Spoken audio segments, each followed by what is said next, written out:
महाराष्ट्र में प्रॉपर्टी खरीदना अब और महंगा हो गया है। महाराष्ट्र सरकार ने रेडी रेकनर रेट में बढ़ोतरी का ऐलान किया है। बढ़ी हुई दरें आज से प्रभावी होंगी। रेडी रेकनर रेट्स में औसतन करीब 4.4% की बढ़ोतरी की गई है। बता दें कि रेडी रेकनर रेट्स में बढ़ोतरी का मतलब प्रॉपर्टी की कीमतों के बढ़े वैल्यूएशन से होता है, जिसमें स्टैम्प ड्यूटी और खरीदारों के लिए कुल प्रॉपर्टी की लागत में बढ़ोतरी हो जाती है। ऐसे में रेडी रेकनर रेट के बढ़ने से हाउसिंग सेक्टर पर बड़ा असर पड़ेगा। मुंबई के डेवलपर्स और एक्सपर्ट्स इस पर अलग अलग प्रतिक्रियाएं दे रहे हैं। रियल एस्टेट सेक्टर पर रेडी रेकनर का क्या असर पड़ेगा, समझते हैं नाइट फ्रैंक इंडिया के सीनियर एग्जीक्यूटिव डायरेक्टर गुलाम जिया साहब से। गुलाम सर, बहुत स्वागत है आपका जी बिजनेस पर। सबसे पहले तो यही समझना चाहेंगे सर कि रेडी रेकनर की बढ़ोतरी से प्रॉपर्टी महंगी हो जाएगी, एक आम आदमी पर इसका कितना असर पड़ता हुआ देख रहे हैं आप?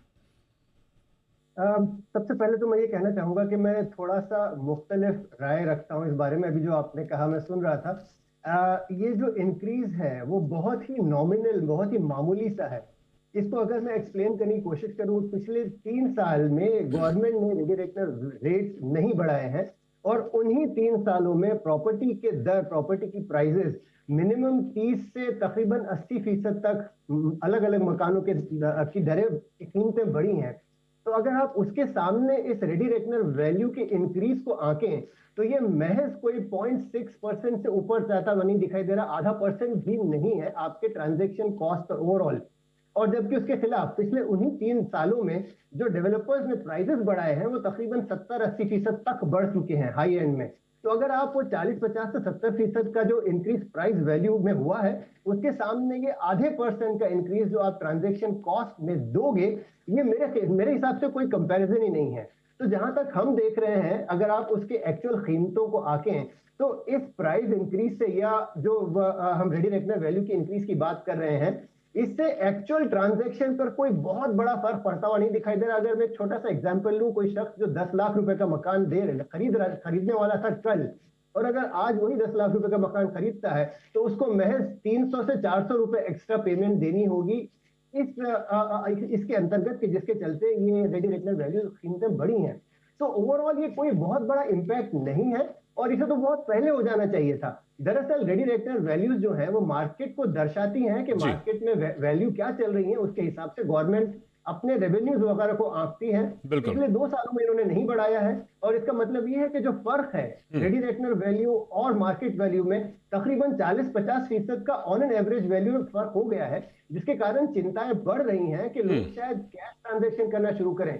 अगर आपने 100 रुपए का मकान जो आप खरीद रहे हो, शायद वो आपको 60-65 रुपए बताओगे अगर रेडी रेकनर वैल्यू वो बता रहे। इसके चलते कैश इकोनॉमी के बढ़ने की भी शंकाएं बढ़ रही थी। इसलिए जो हुआ है बहुत सही है, इसका इम्पैक्ट कोई खास लोगों पर पड़ता हुआ नहीं दिखाई दे रहा। बिल्कुल, ये बड़ी अहम बात आपने कही कि आम लोगों पर इसका बहुत ज्यादा इम्पैक्ट पड़ता हुआ नहीं दिखेगा, लेकिन जो डेवलपर संगठन है उन्होंने इस कदम को अप्रिशिएट किया है, सराहना की है, लेकिन उसके साथ में यह भी बता दिया है कि प्रॉपर्टी अब महंगी हो जाएगी। अब डेवलपर का चिंता जाहिर करना कि प्रॉपर्टी महंगी हो जाएगी, जाहिर तौर पर कंज्यूमर के लिए चिंता का विषय हो ही जाता है।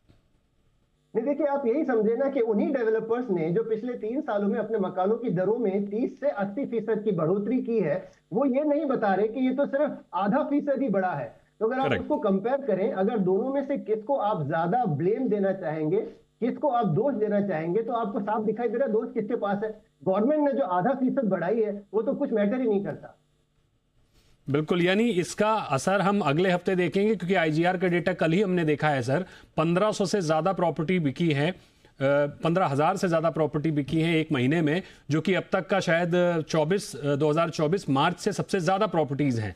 इसको कैसे देख रहे हैं, क्या अगले महीने आईजीआर डेटा में इसका असर दिखेगा?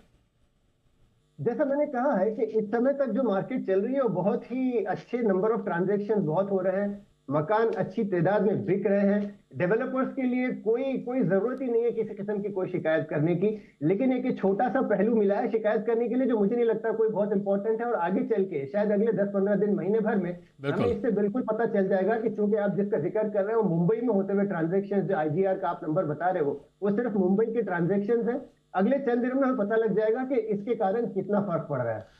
बिल्कुल सर, बड़ी ही साफगोई से और बड़ी ही सरलता से आपने समझा दिया कि अगर कोई 10 लाख का घर खरीद रहा है तो उसे 200-300 रुपए का ही फर्क पड़ने वाला है, बहुत ज्यादा फर्क नहीं पड़ने वाला है। तो एक राहत की बात आपने बताई है बहुत ही आसान तरीके से। बहुत बहुत शुक्रिया करेंगे गुलाम सर आपका हमारे साथ जुड़ने के लिए और हमारे दर्शकों को ये स्पष्टता देने के लिए। बढ़ते